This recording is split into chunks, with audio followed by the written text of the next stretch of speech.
Dummy Switch Pod, Unfiltered Rugby Yes, Chats, and we're back. We're back. yes, sir. Yes, sir. How are you, Chris? No, I'm good. I'm good. You can see I even wore a shirt for this one, So yeah, no. How Like you you're doing, going to a Collins? funeral because they buried those sharks. They buried them. Oh man, I just came back. You see, the top button is undone, So I'm just it's after tears now, So hey, We mourn and we move on. We mourn and we move on. yeah, you know how it is. So let's talk. Let's talk about this weekend's game, Currie Cup final. Mm, Bulls at Loftus hosting this one. Anticipated game coming yeah, into it. One change for each team.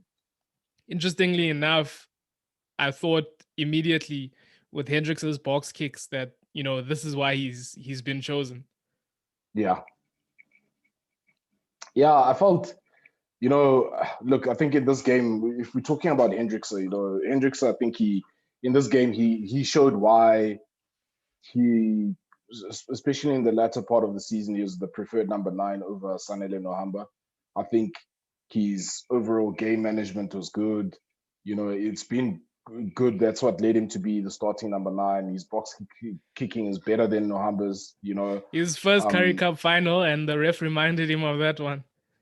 Yeah, well, the referee put him back in his place, and rightly so. But look, you can't dampen the young man's spirits and his fire and desire. It shows that he's in it, and he's trying to, it sort of reminds me of those classic scrum halves, like George Gregan's always chirping, always, niggling at the opposition. He's always is a reminder that he's there. And I think that attitude, coupled with good play will put him in good stead. But looking at the overall game, I think one thing for sure is that the Sharks blew the opportunity to actually win this game. Yeah. From just from what I saw, I think they had all the opportunities to really take it away from the Bulls, and I think the critical errors made in terms of decision making when it comes down to points, and it's almost the same trap that the Lions fell into, where when points were on offer, they didn't take them, and ultimately there's a that cost balance. them. There's a balance between playing territory and taking points. And I found that the Sharks lack that balance. They lack that balance. And there's times where you thought maybe they've learned their lessons and then they immediately go and fall back into the same trap. Early on, Bosch taking kicks long range was sort of landed up foreshadowing what this game was going to all be about. Bosch taking those kicks from early. You could see they employed the same sort of line speed and rush defense. From a Bulls point, if we're talking about before the stoppage of play, you've got Nyakani under pressure at first. He was under pressure, but he bounced back quite well. Bulls got back into it and took the lead before Lightning. Yeah, they did, but I felt just overall for me the Bulls were rocked. They were put on the back foot. And it goes to show when you talk about Nyakane not having the greatest of sort of starts early on, being under pressure. I felt that showed how valuable he is to the Bulls, because usually when he's not under pressure, when he's the one that's asserting the pressure and dominance on the opposition, usually the Bulls get ahead very quickly.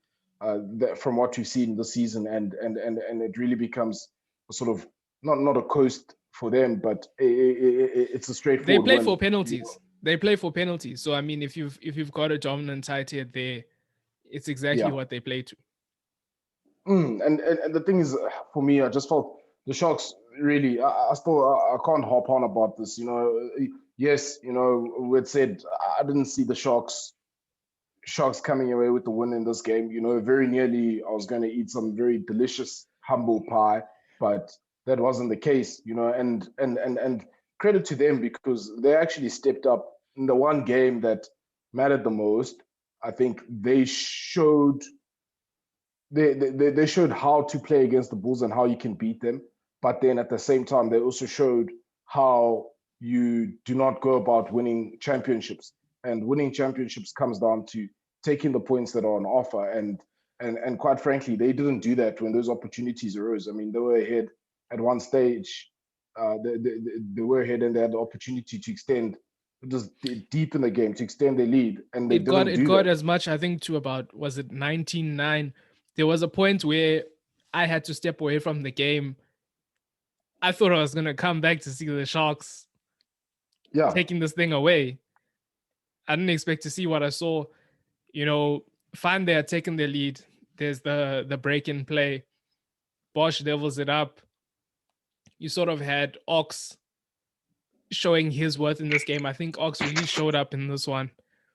The scrums, there was times Bulls were having a good hit, but he was also influential in open play as well. Mm-hmm. And if we look at that Sharks try where they landed up dominating and building that lead, Mornay Steyn 22 dropout, poor execution, out on the full, scrum in the middle of the posts. And I mean, the Sharks took their chances here. They took their chances. So it was a good 8-9 move. Hendricks to the line, behind the back pass, Farsi draw and pass, Spoon Corsi, that goose. I mean, that was a clinic in draw and pass execution. Yeah. That was great. Totally took Hendricks out. He landed up doing the cross cover defense, but it was too late by then.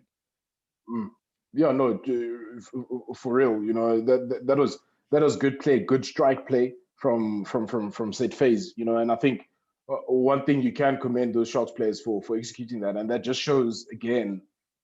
I think for me, it's the story of the whole Currie Cup and all the teams. Is that there's always a story of the potential that is there. There's a story of this is what you can do, but you're not doing it consistently enough. And I think that's the most frustrating part about it, because like you said, it's a well executed try. There's a clinic in set play, clinic in draw and pass, and Spoon goes that close to the line, he's gonna finish. Nobody's gonna stop him, and that's what happened. And when they scored that try, I thought, geez, that's first blood. In terms of getting over the try line, and this is looking more and more like the Sharks are about to take this, because early on they were taking the points that are on offer, and when they got that one opportunity to score the try, they did that. And somehow, I don't know, they just had an implosion. It all fell apart from there. And I mean, for me, you sort of look at this whole, the scrum set piece move. If we just rewind a bit, that whole Mornay Steyn 22, it came from basically a scrum. They had a scrum around the halfway mark, and they built continuity, and they landed up reaching the 22. So for me, they just had a scrum about 2-3 minutes ago, and they built on it. They built on that pressure. It was continuity in play and continuity in decision making, whereas like it just all fell apart in terms of those two things going forward.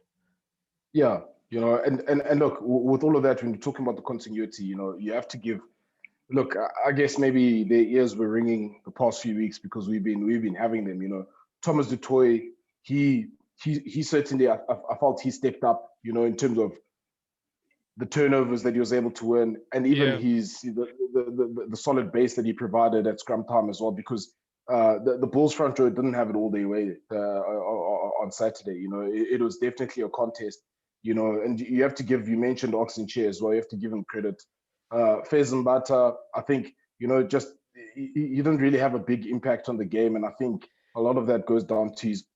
I don't know. I think he did enough, because Dan Uester came on through 2 skew lineouts, and I mean, these are things that were influential in the game. These are things where Sharks have. I mean, we're talking later on in the game, but these are now times where Sharks have a penalty on the 5 meter and you're throwing a skew lineout.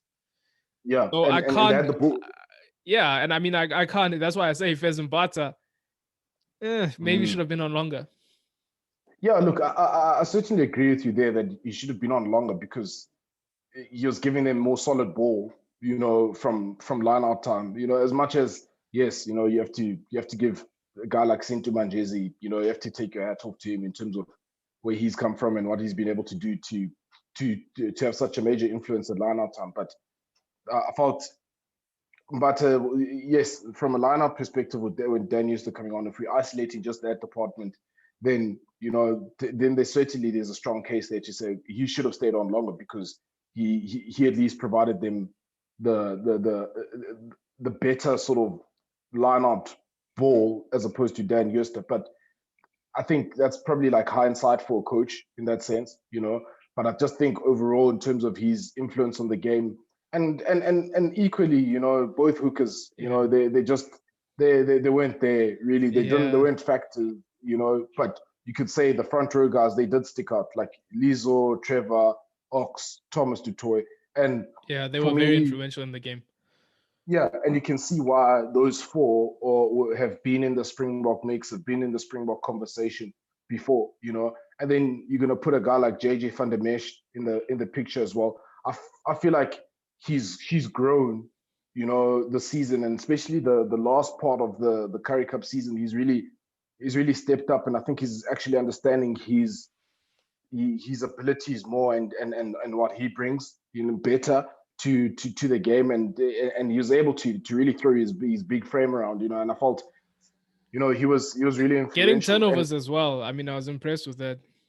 yeah, and that's what I'm talking about, is that he was certainly making himself known in that game, and equally with the number fours with Sintu Manjezi as well. If we're talking number fours, Rowan Nokia, Ruben van Heerden, I think it's almost as if traditionally the number four lock has always been the donkey, the guy that's going to hit the rocks hard Yeah. and things like that. But it's almost like in this instance, the roles were a bit reversed. The number four locks were a bit more prominent in this game from both sides, and then the number fives, you've got those guys just doing the dirty work, the grunt work, doing the hard carries, doing the cleanouts, and for me, the surprise for me, for a large part of that game, the Bulls' loose forward trio were kept quiet by the Sharks' loose forward trio. They were sort of being outshone. And again, there's another guy that, for weeks, I've been bagging him, and rightly so, because in this game, he showed, his potential, and that's Kumbuzo Noche, and I don't know if you agree with me here. I think this game was probably his best game of the return to rugby, of SA rugby, from Super Rugby Unlocked and I even in the mean, Currie Cup. look, Noche, for me, he did have a vital error, but again, the Bulls defense bailed him out when he took the kickoff. Up the kickoff in his 22, he did have a vital error, but I mean the Sharks defense sort of bailed them out at that point. Yeah, But I mean yeah, that's what you look for from your team. That's what you look for. So I mean, I don't contest that point. I don't contest that point. And they were neutralized because the Sharks defense for a lot of this game kept them inside.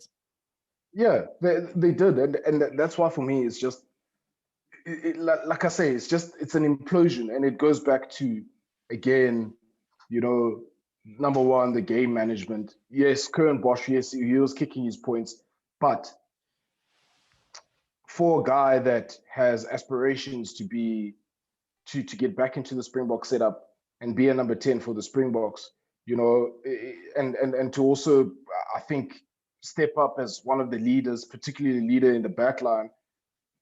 You would have thought that he alongside even the captain Lucanio who'd been in, especially who's been in a World Cup environment where it's crunch games, would have recognized situations to be able to say, okay, look, right now this is not about getting the tries. Let's just extend our lead on the scoreboard, and manage this game. And let's not try to play too much rugby.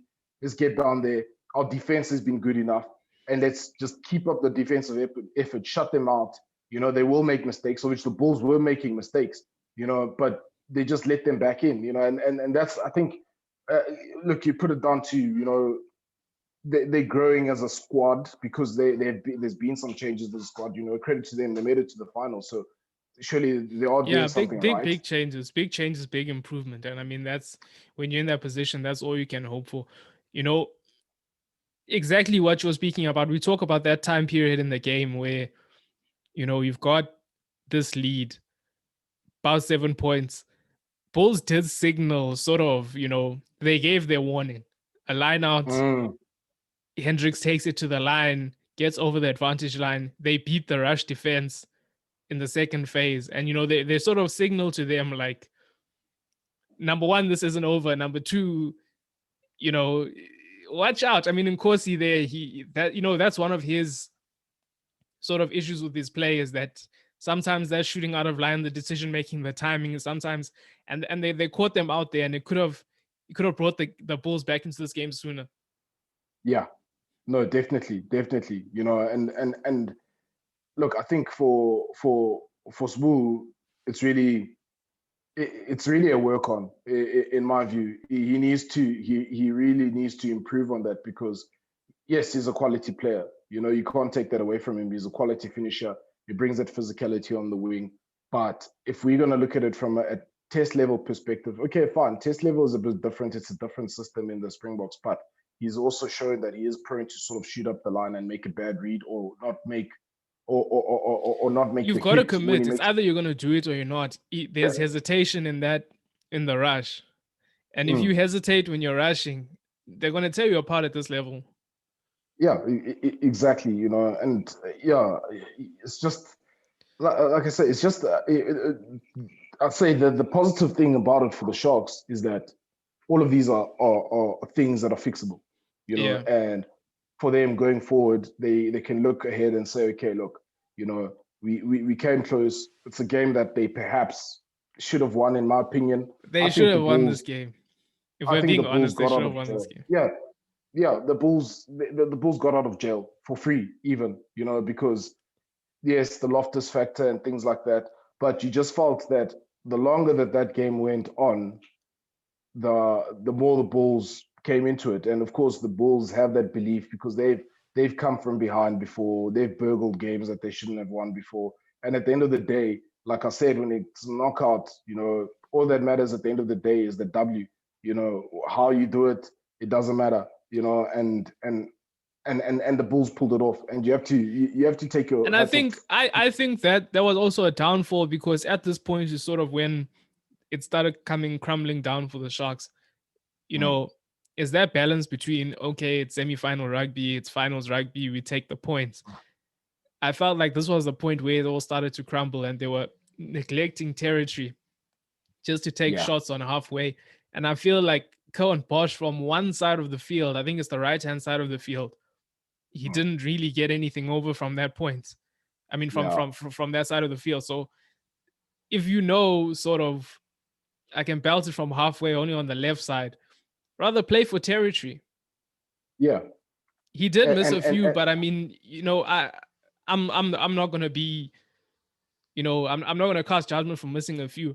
But there's points where when you're now trying to take drop goals on a halfway from the right hand side where you can't even kick penalties, this is, that's where it all started to fall apart for me, where it's just like you're not costing yourself territory. Monet stay and boots it into your own half. And that's exactly it, Quarters. You're absolutely right because and you felt, watching that, you almost felt there was this nervousness about him, especially in that decision-making process when he was trying to take those drops. It's almost like I feel, look, we don't know what goes on in the player's head, and we're not involved in the setup, but I just feel that to some degree there was an element of selfishness from Currie and Bosch in him wanting to sort of win the game and have his name in the lights to say, look, he kicked, so many drop goals, etc., forgetting about letting the game come to him, sticking to sort of the process and what was working for them earlier on and what got them in that position in the first place, and letting the game come to him. Because I felt, but I don't know, at that point, surely they have get on the walkie-talkie, tell the guy bringing down the water and bringing down the tea, let's play a bit of territory in this area. We've seen Yeah. that you're not really striking it from here. Let's play a bit more territory. Going Bulls, essentially you've got them under pressure, you're running at them, and then you decide, let me take a drop. Surely, so I don't know if it's him trying to be the man, or I don't know if Yeah. it's just they got lost in the sauce technically, and they just didn't know the game plan. Yeah, I think it's a bit of both. I think it's a bit of both. There's an element of that, of wanting to be the hero, and then also losing their direction. Because look, if we had to look at it, and let's be honest, the first part of that of the first half, it was all Sharks. It was all Sharks. Actually, not even first part. For most of that game, it was all Sharks, and essentially it was like, right, boys, here's the game. You guys, this is the game that you guys can win. It's away. It's at Loftus. If you guys stick to your processes, and you just keep putting these guys under pressure, you're going to take the game. And somewhere along the line, they lost it. And I also feel the substitutions as well that were made by the Sharks. Sharks coaches. It was really. I don't believe those substitutions were necessary, because you put a guy.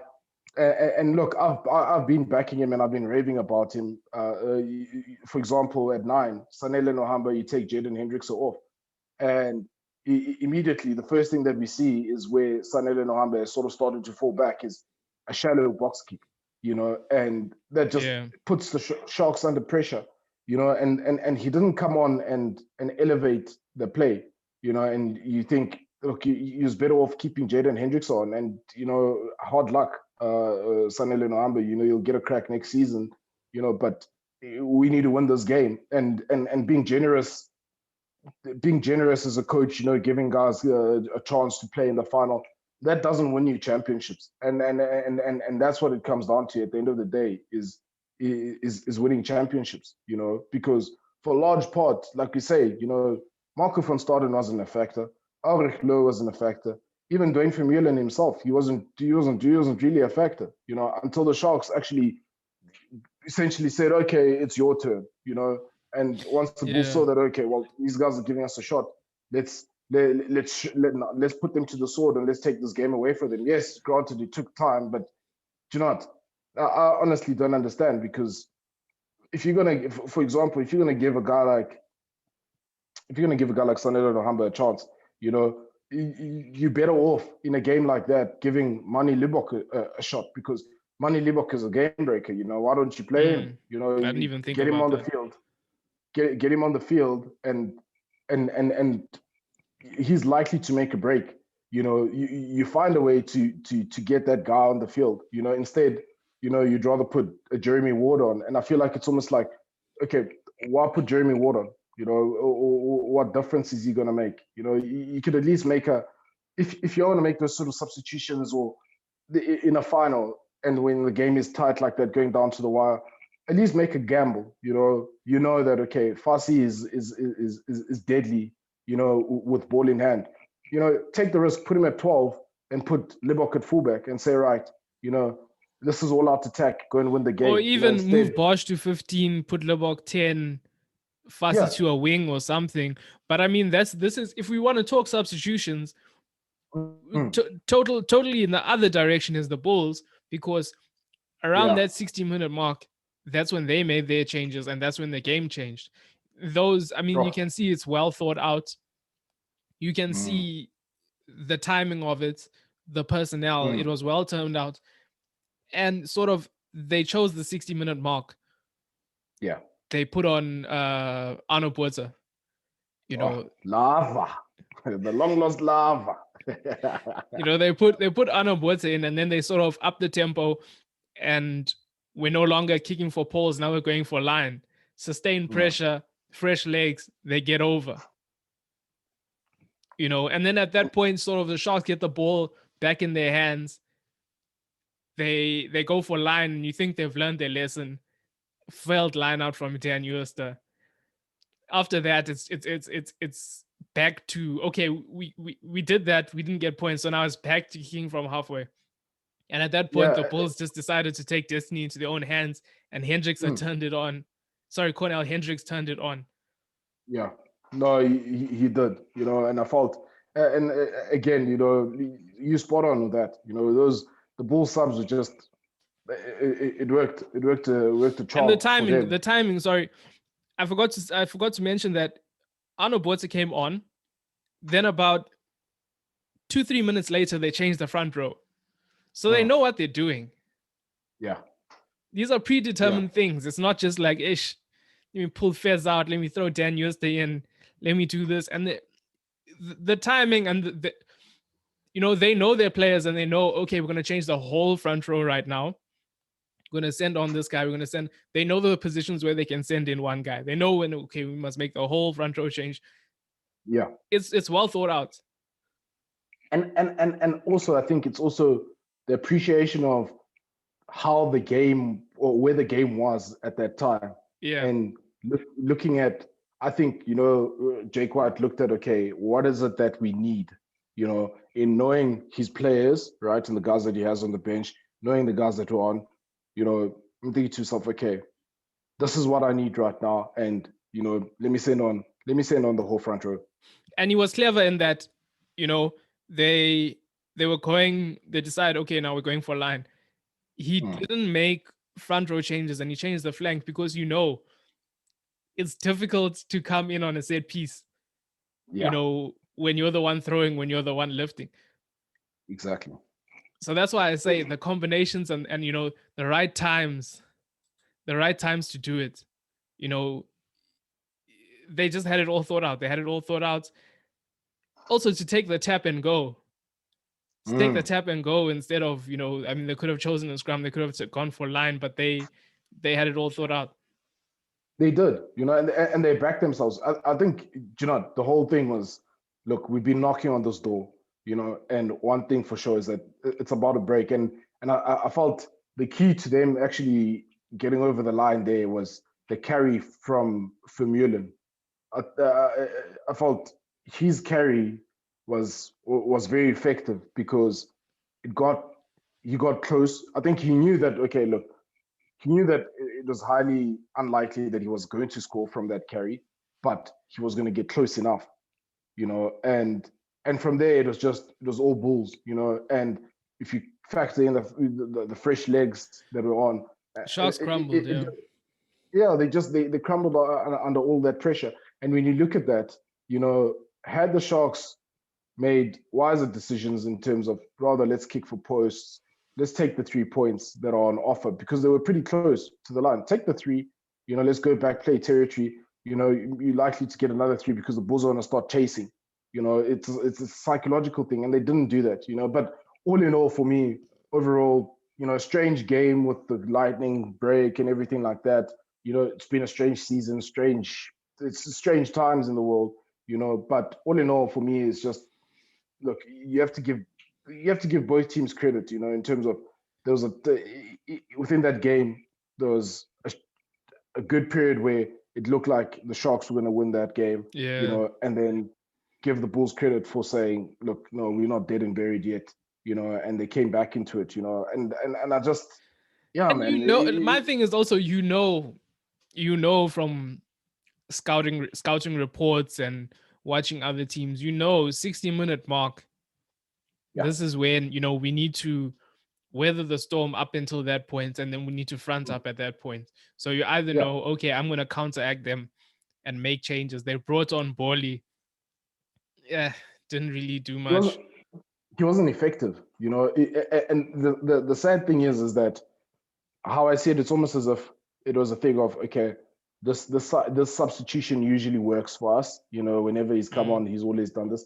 But in terms of the game situation, that wasn't the right call. A lot of those Sharks substitutions, I don't believe they were the right call. And it took a lot away from them, and ultimately it cost them the game. And it goes back to the old saying: it's not how you start, it's how you finish. And the Bulls managed to finish on top.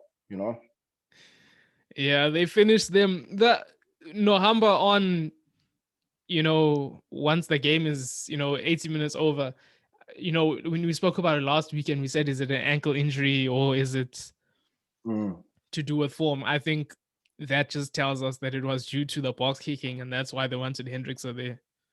Yeah, and that showed. It showed.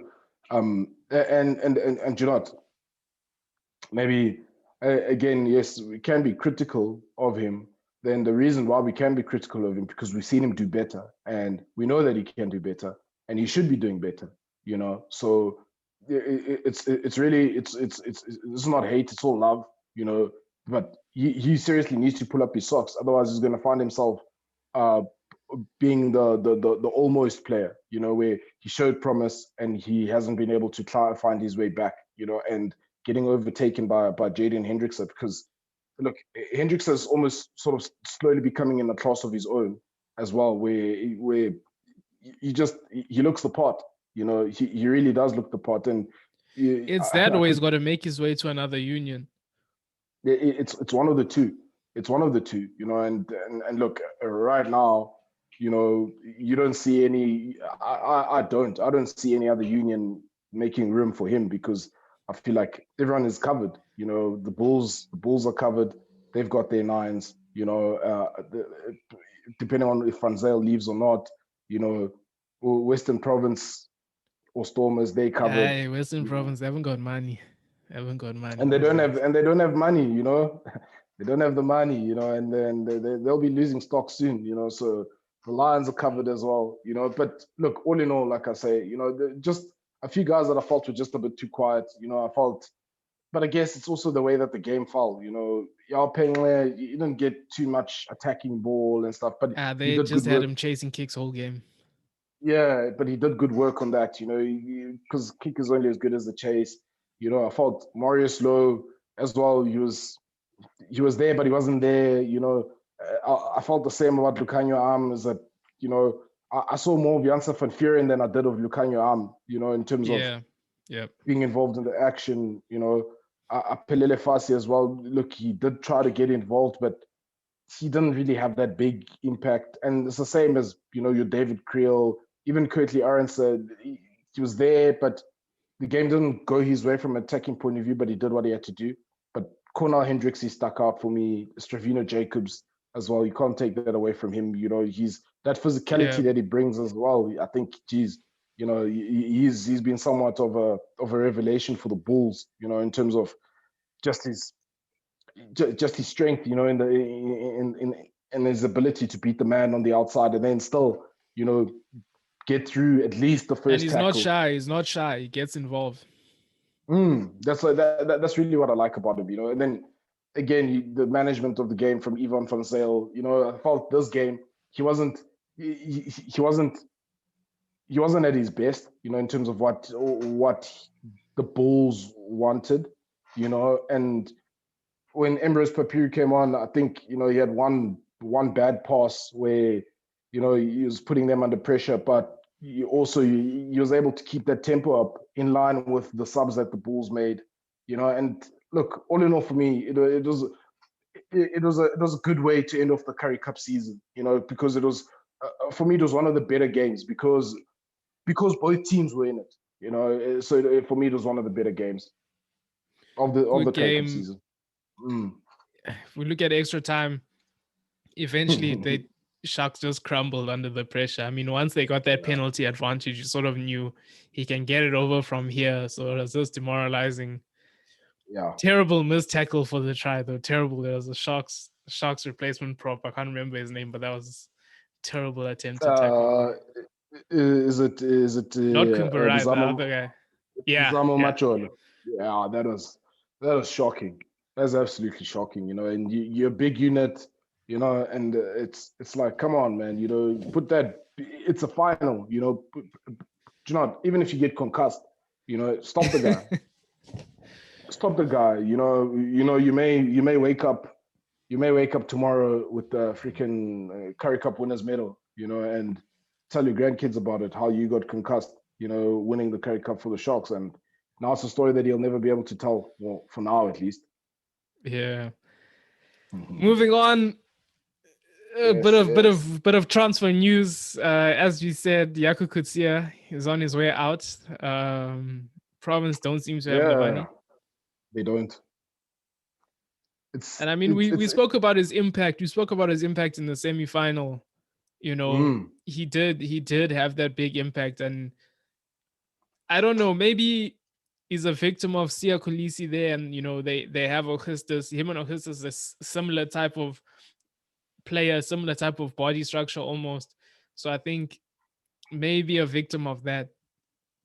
Yeah, look, I think it is. You know, let's not, you know, let's not try and hide behind this thing. Is that one of the things, the key things, and we all know this, is that there's some KPIs around transformation for all the unions and all the franchises and stuff. And you know, most likely when he looked at his options and he looked at it and thought, look, you know, I think if on the balance of it, he's in. He had been playing more consistently than Sia. He'd been having a bigger impact, you know, but rugby decisions were not being made, you know, and ultimately that's the reason why. But I mean, it's like, are you gonna drop your captain? You're not gonna drop Sia Kolisi, World Cup winning captain. You're not gonna drop Sia Kolisi. You're not gonna drop Augustus, because I mean they've sort of decided that's their man.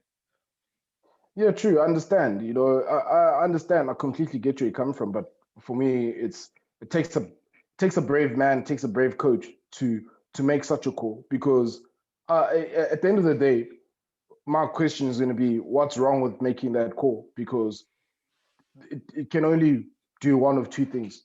It can make the captain wake up. Especially if Sia's on his way. I mean, especially if Sia's on his way. We heard that thing about the Sharks. About the Sharks, you know, you think to yourself, you know, if I was John Dobson, I'd think to myself, okay, why not drop this guy, you know, or even put him on the bench at least, if you don't want to make it a big sort of, or if you story, know the time's ticking on this guy, sort of got to line up the replacement.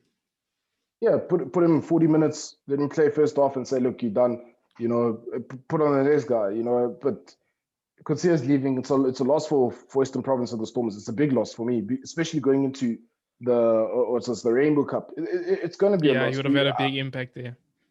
Yeah, because physical.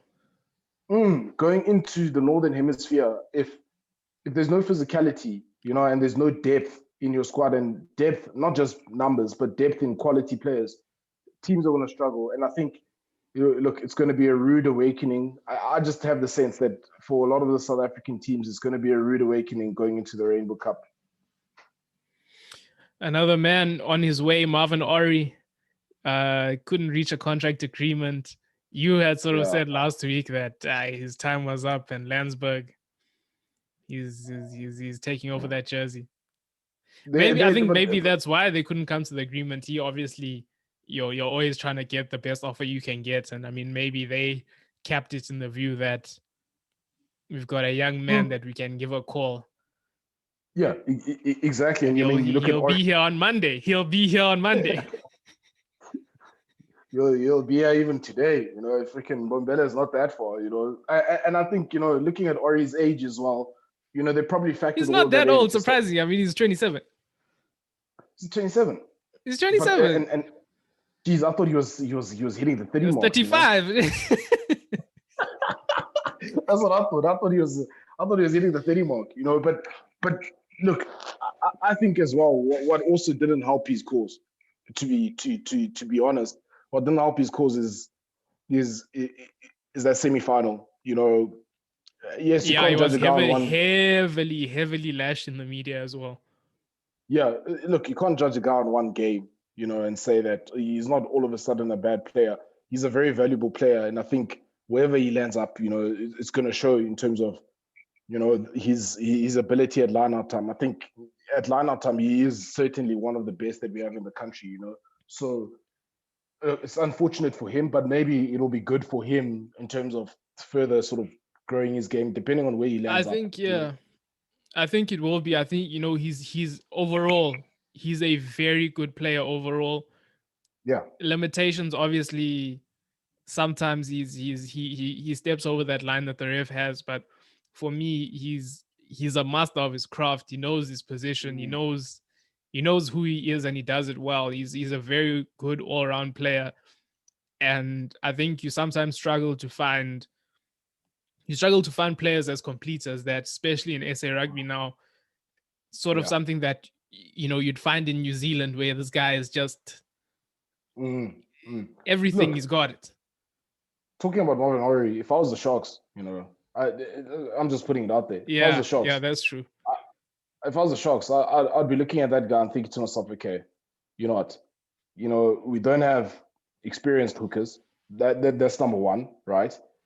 And at the same time, their locks are not that experienced. Yeah, they had that thing with Hiron Andrews, and then they moved off him to Van Heerden. So you can sort of see, and Van Heerden, I don't really see him typically in that role.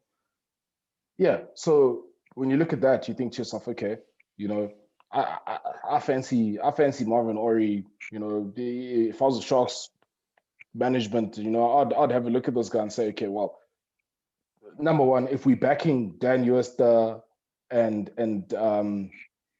Fez, let's at least give them an experienced lock to help them, in terms of let's hit the mark. Because one thing for sure is Marvin Orie wins more lineouts than he loses lineouts.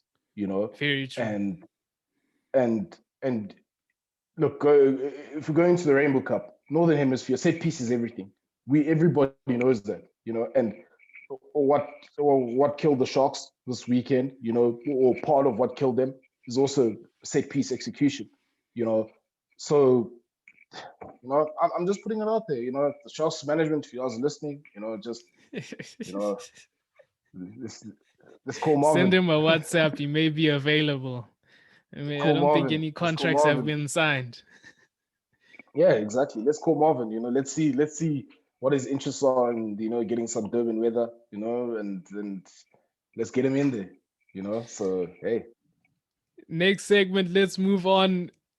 Just quick fire. Your Currie Cup team of the season. I don't know. Should we go position by position? Should we go your team, my team? How do you think?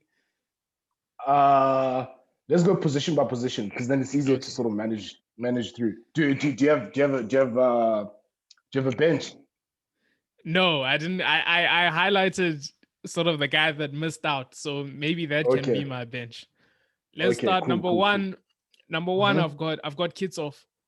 Yeah, Kitsoff. Same. Kitsoff. Yeah. Kitsoff Number two. Let me do my front row, then you can come in with yours. My front row. Westrad, Simon Westrad from the Pumas. Good scrummaging number two. And I felt like he showed form and he was underrated in the scrums. Executes his line out, finds his jumper, and he's a man. He's a man's man. That's my guy. Number three, Yanni du Plessis. I felt like when he came in there, he sorted out the Lions, he sorted out that front row. I had sort of questioned what he would bring, but he showed he brings the whole package. Okay. He shows he brings it all. Okay. So your team's our own judge, so own judge, So front row, I had Kitsoff as well, because Kitsoff is Kitsoff, And then number two, look, I was a bit torn, with number twos, because I was just looking at it, and I just stuck with the try to test that I went to Mbonambi, because I felt, he was steady enough and showed good improvement throughout the season. Number three, I went to Trevor.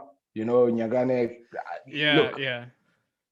What he just anchored that Bulls scrum, and I feel he brings a lot more to that Bulls team than what people give him credit for. So those are my guys in the front row. Go lock pairing. Pairing, this one for me, I don't know. Maybe I've picked 2 number 5s. Maybe I've even picked 3 number 5s. But I'm going for Nokia. I felt like throughout, just consistency. He's just been that guy. My number 5, I'm going Darian Landsberg. Landsberg. Look, my bench player. I'll tell you my bench player when we get on to bench players. But Those Okay. Nokia and Landsberg. Okay, I think those are good. Those are solid selections. I battled with those two, but ultimately I settled on number 4. I went with Manjezi because of what he's done. From where he came from, and he was in the final. My nigga, I was like, what? I was like, okay, So I went with Manjezi, and I actually reunited him with Carl Wechner from the Cheetahs because Yeah. Cheetahs captain. I felt he was big for the Cheetahs this Yeah. season, and maybe just look, he wasn't going to be able to carry that whole pack, because it's a pack effort. So, for him, he gets the nod there at number 5 for me. Yeah, good choice there. Loose trio. I've got to go Van Staden. Van Staden, he carried that Bulls team. He's been a good sort of support to Dwayne Vermeulen. I have to give it to Yeah, him. He was one try short of that top try scorers list. yeah. Backing him up, I've got to go Chituka, the Okay. workhorse. Keeps Yes, a sir. job, always employed, always busy. He hasn't got time. His family are asking him, "Where are you?" I haven't got time. I'm working. He's always working. Chituka. Number Yeah. 8, Dwayne Vermeulen. Yeah, Dwayne is He Dwayne. brought it. He brought it all season long. So that's my Yeah. loose trio: Van Staden, Chituka, Vermeulen. Okay. Look, that's a good loose trio. I can't argue that. That's a very solid loose trio. It's similar except one position. I went number 6. I went with Ntsila of the Yeah, Cheetahs yeah, because I felt, he also grew leaps and bounds this season. Strong carries, good work rate, and then I went 7, Vincent Chituka as well, like you said, the man, he keeps a job, so I went with him as well. And then of course number 8, Dwayne Vermeulen. Reason why I went to that loose forward trio, I feel like it's balanced because all 3 of them can be on the ball. All 3 of them are good hard carriers, and yeah. and And it's and that classic back 3. back 3, yeah, exactly. So that's why I went for that loose forward trio. Going 9 and 10 now. Yeah. I've got to put Fansel there. Fansel, I think, consistency. He was able to shut Papier out. He's built. He's built and he's taken over that role. Mm-hmm. I can't think of a number 9 that surpassed him. Zach Berger, maybe in the beginning, but I'd have to go Fansel. Number 10, Yeah. Franz Steyn. I think top point scorer. I think he was top point scorer in the whole competition. Yeah. I mean, if we look at final 2 games, he didn't miss. I think it was something 14 from 14. Mm-hmm. That's my 9 and 10. Okay. Look, that's a solid 9 and 10. Mine's different to yours, I went to number 9, Ginter Smuts from the Pumas. I felt Yeah. I felt he was just one of those guys that I just felt that he brought it. He stuck out for me, and in every single game, Yeah. I might actually have to make a change there before kickoff. Yeah, Fanzel's gonna pull up with a calf injury before during the warm-ups, So yeah, I went to Ginter Smuts number 9, and then I went with Alton Yankees number 10. Because I looked at it and I thought, okay, with the guys that were solid and consistent in number 10, I felt yes, as much as he also didn't deliver in the semi-final, but I felt he did enough to get into my starting 15 or 15 of the season. So yeah, Ginter Smuts, Alton Yankees. Let's go next center pairing. Let's spread it into Mm-hmm. the center pairing, Hex. For me, Conor Hendricks, I Okay. think he was finals player of the game and semi-final player of the game. Yeah. Big performances, consistent throughout. He got that go forward ball. He proved that he plays number 12. Got to go Hendricks. 13, Simelani. He also Aha. Yeah. he wrote his name on that shirt. He wrote his name on number No, 13. he He did. took that next step in his career. He's grown his legend. And Yeah. No, it's only going to I go up agree. from here for him. Those are my Can only. centers. My centers, I went Francois Steyn, 12. Yeah. He carried the Cheetahs back line, is solid. Good go forward. He gives that kicking option with the right boot for me to balance out Alton, in my team composition. And then 13 again, we agree there. Similane, you've said it all about him. So yeah, we can go on to, the Back wingers and the three. fullback. Back three, number 11, Currie Aronsa. He Okay. stepped onto the scene. He's Yes, dangerous when you give him a chance. He just needs a chance. Yeah. Currie Aronsa, Edwin Cater, number 14. Okay. Top try scorer. Yeah, I think it's top try scorer in the thing. Always, often dominated his man, even if his team weren't dominant on the day. Edwin Cater, Yeah. number 15, Tian Swanepoel, broke onto Yeah. the scene. Any other year, he's in the box. So I got to Yeah. give it to him. Though that's my team. No, look, quarters. I can say we agree there in the back three. I have number 11 is Edwin Cater. 14 I have Currie Aronsa, and then 15 we have Tian Swanepoel as well in there. So yeah, we agree. So if we're looking bench, I didn't write down a bench. I sort of bracketed guys who missed out. Okay, I got down a bench. So like I'll go with my bench. Can I go with my bench? Yeah, go ahead. So I went Hooker. I went your Pumas man, Vestrad. I went with him at reserve Hooker. Reserve Loosehead. I went with T Stole because I felt he stepped up this season from the Lions, And then reserve tight head. I went with Malherbe, because on the balance of it, look, Bud Spencer is Bud Spencer, my man. He at least delivers for you, even though he looks like he's always thinking about a bride. But you know what?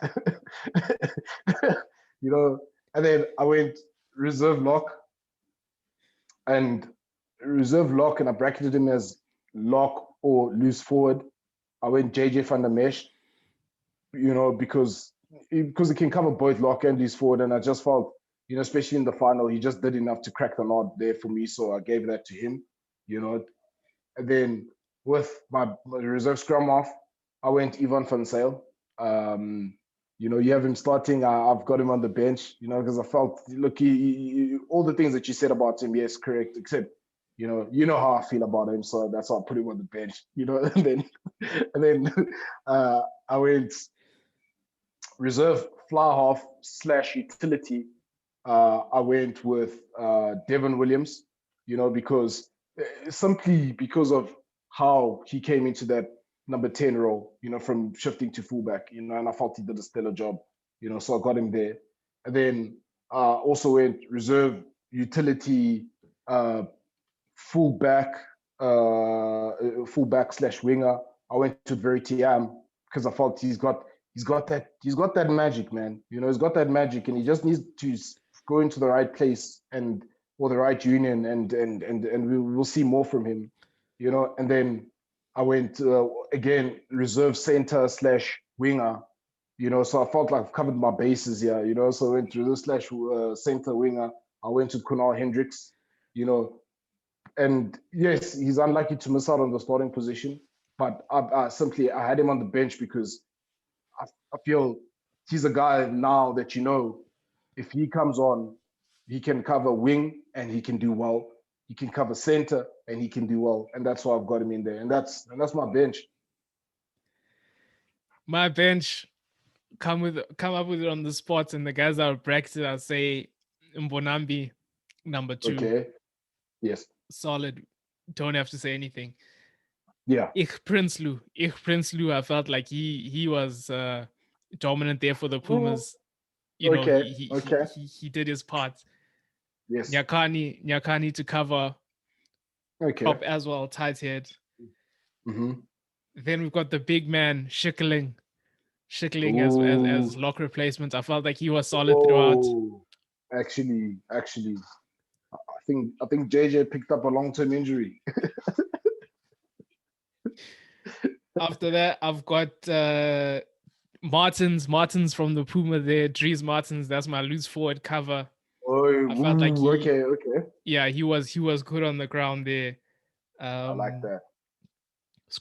My scrum half is Fansel has dropped to the bench. Ginter Smuts was, in the captain's run. I just saw something wasn't right here, so I just made that change there.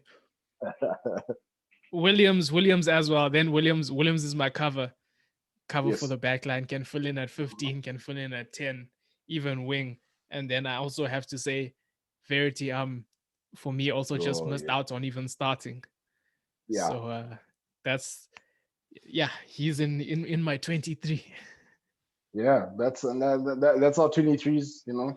Share your 23s. Let us know what you think. But I think both 23s are solid. Especially with the late changes that have come up. The late changes. I think it's a solid 23s. And look, it's just exciting to see. Hopefully, we get some more rugby. And things are looking up with the tournaments coming up, the Rainbow Cup. And look, I'm just hoping that we see some more rugby and that these guys can actually kick on, and we can see sort of a better product. Yeah, I think it will get better. It will get better. With time, it will get better. And I think that's it for this week, guys. Thanks for watching. If you've got your own squads of 23s, and we're also on Spotify now, so you can listen there. It's not only on YouTube. Yes. Thanks for watching, guys. Dummy Switch Pod. We're out.